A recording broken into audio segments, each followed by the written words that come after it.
We know hundreds of members of law enforcement continue to comb the woods and waters of Androscoggin County looking for this man, Robert Card. He is the suspect in a mass shooting across multiple locations that left 18 people dead and 13 injured.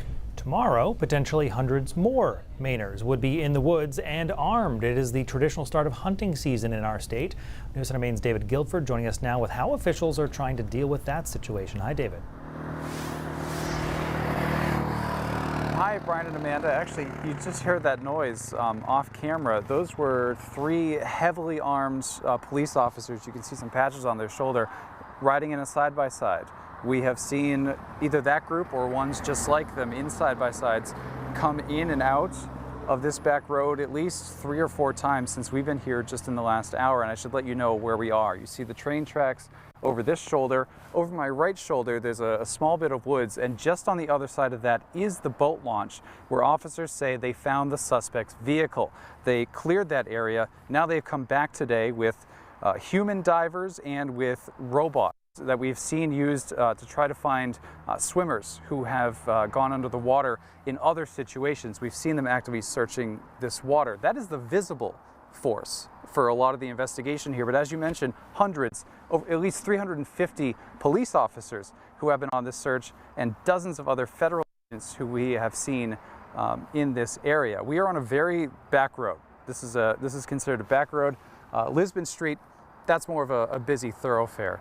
But you have all these moving parts in the woods that we don't see, and as we've said, tomorrow is open season for rifle hunting. And so how do these two things interact? Our own Aaron Tangway, he spoke with a retired registered Maine guide, Tim Smith, who has also run an outdoor school for 24 years. He asked him what he had to say about this predicament of law enforcement dealing with the potential of hunters in the woods. I think the state should definitely lock down the surrounding wildlife management areas. I don't think it needs to be statewide because Maine is pretty big geographically. So if you're, in Washington County and Aroostook County, that's a long way from Lewiston. And I don't think that those hunters necessarily need to stay home. But I do think in that area, and I can't imagine them doing something different.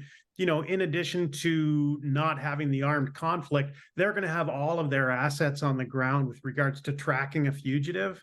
And the worst thing you can add into that equation is 1,000 other people wandering around in the woods, right? So I think, in the areas surrounding Lewiston, it would only make sense for them to say, hey, we're not going to start deer season on time.